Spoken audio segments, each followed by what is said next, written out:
मेरे प्यारे भाइयों और देशवासियों सभी को नमन करता हूँ कि जहाँ भी होंगे खुश होंगे, मस्त होंगे, स्वस्थ होंगे।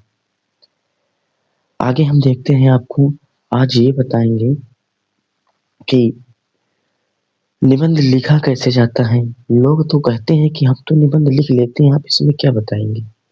देखिए, बात ये नहीं होती है, लिखना सबको आता है, बस सब कहते हैं कि लिख तो हम भी लेते हैं, लेकिन एक टॉपर कॉपी कैसे लिखता है और एक स्टूडेंट कॉपी कैसे लिखता है, जो सिर्फ़ स्कूल में पढ़कर, रट कर, लिख के चले आते हैं, हो जाता है। लिखते वो भी उतना ही हैं, टॉपर भी उतना ही लिखते हैं, लेकिन टॉपर में और जो स्कूल में पढ़कर सिर्फ़ पेपर दे आते हैं, उनमें थोड़ा-सा अंतर होता है। कि कॉपी लिखना सबको आता है, लेकिन लिखने का तरीका नहीं आता है कि लिखा कैसे जाता है। तो आइए हम आपको बताते हैं, लिखा कैसे जाता है। पहले पहले आप उसमें क्या करना, प्रश्नोत्तर संख्या उनका डाल के सबसे ऊपर ही हेडिंग पड़ती है रूपरेखा। रूपरेखा में होता क्या है? होता ये है प्रस्तावना। सबसे पहले चाहे जो निबंध लिखो, उसमें हर निबंध में प्रस्तावना ज़रूर होती है और लास्ट में उपसंहार होता है। इतना लिखने के बाद आज हम आपको पर्यावरण प्रदूषण पर निबंध लिखकर बताएँगे कैसे। यह प्रदूषण हर साल आता है, इस बार भी आएगा, वो भी 9 नंबर का निबंध आता है। तो देखिए, पहला हमने लिख दिया है रूपरेखा के अंदर प्रस्तावना, फिर प्रदूषण का अर्थ, प्रदूषण के प्रकार। प्रदूषण के प्रकार उसमें क्या-क्या होते हैं? जितने प्रकार हों 3 से 4 वो तुम लिख देना अंदर, आगे हम अभी बता देंगे तुम्हें। फिर प्रदूषण की समस्या, प्रदूषण को रोकने का उपाय, फिर प्रदूषण को कैसे रोका जाए। उसके बाद उपसंहार, उपसंहार में ये बताया जाता है कि ऊपर जितना तुमने लिखा है, उतना ही उपसंहार के अंदर पूरा नहीं लिखना है, मेन-मेन बात बता देनी है बस कि प्रदूषण के अंदर ये है, ऐसे समाधान होगा इसका, अगर ये किया जाएगा, सब लोग मिल-बाँट के काम करें तो हो जाएगा।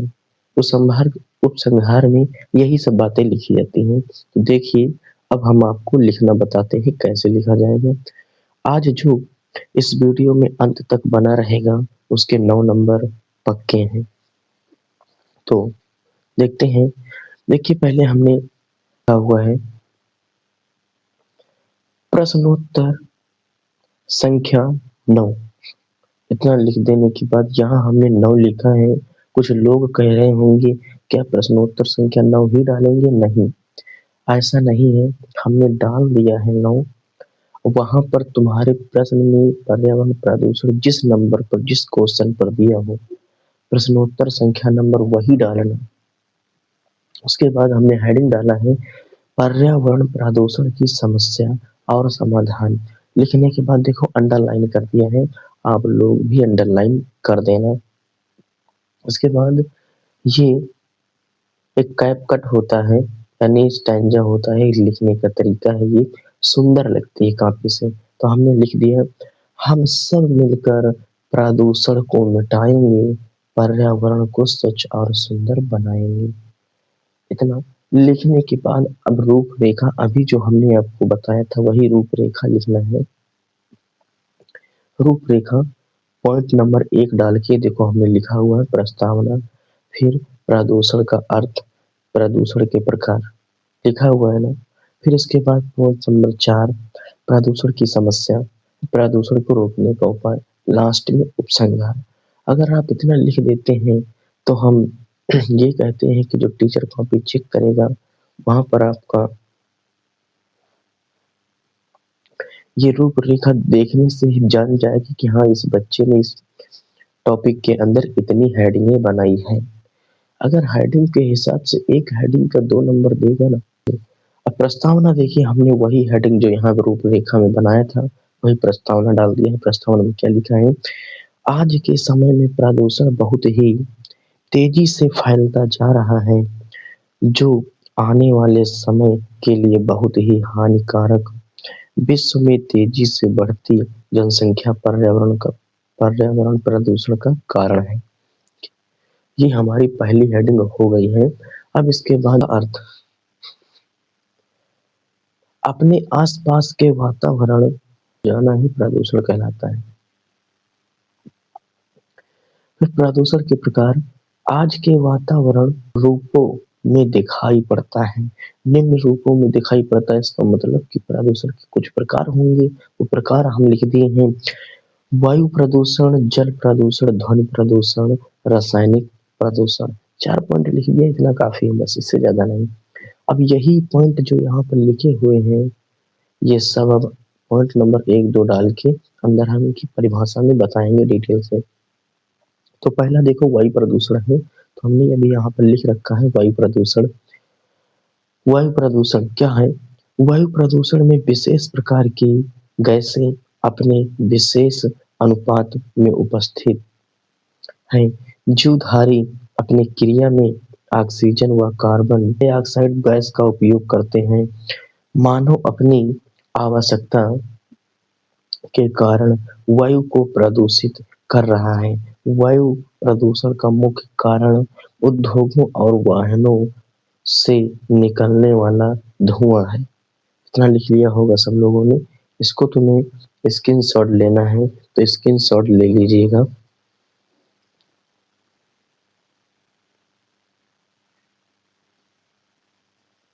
हो गया। अब इसके बाद ये भी स्क्रीनशॉट कर लीजिए इतना।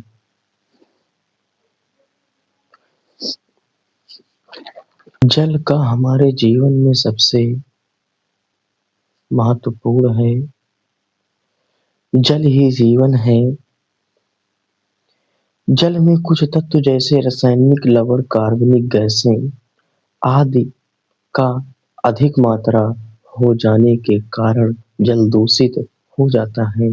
कारखानों और घरों के नालों से निकलने वाले गंदे पानी व कचरे कई बार नदियों, अन्य जल प्रदूषण के कारण अनेक बीमारियां पैदा होती हैं। दूषित जल से होने वाली सबसे खतरनाक बीमारियां हैजा है। इसके अलावा दस्त, टाइफाइड बुखार आदि। दूसरा पॉइंट पड़ा हुआ है ध्वनि प्रदूषण। ध्वनि प्रदूषण आज की एक नई समस्या है। आज की एक नई समस्या है। इसे वैज्ञानिक प्रगति ने पैदा किया है, जैसे ट्रेन, मोटर कार, कारखानों, मशीनें, लाउड स्पीकर आदि के तेज ध्वनि के कारण संतुलन बिगड़ जाता है, जिसका प्रभाव लोगों के मानसिक संतुलन पर पड़ता है। तीसरी, रासायनिक प्रदूषण। आज के आधुनिक खेती से रासायनिक प्रदूषण तेजी से बढ़ रहा है। अत्यधिक जनसंख्या वृद्धि के कारण उपज के लिए जैसे धान, गेहूं, आलू, गोभी आदि में दवाइयों व कीटनाशकों का उपयोग किया जाता है। जैसे कि आज बहुत लोग घर क्या करते हैं, धान, गेहूं, आलू जो बोते हैं उसमें क्या होता है, अब देखिए तरह तरह की दवाइयाँ पड़ रही हैं, खर मारने वाली दवा पड़ रही, कीटनाशक वाली दवा पड़ रही है। इसकी वजह से अब काफी बीमारियां होने लगी हैं। कल क्या हो गया है कि धान की पैदावार बढ़ाने के लिए, गेहूं की पैदावार बढ़ाने के लिए कुछ दवाइयां या खादें आ गई हैं मार्केट में।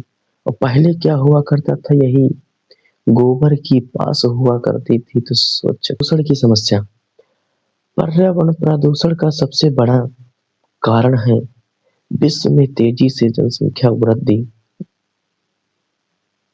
है। विश्व में जनसंख्या आज सुरसा की भांति विकराल रूप धारण कर रही है। इतना लिखने के बाद स्क्रीनशॉट ना किया हो तो स्क्रीनशॉट कर लेना।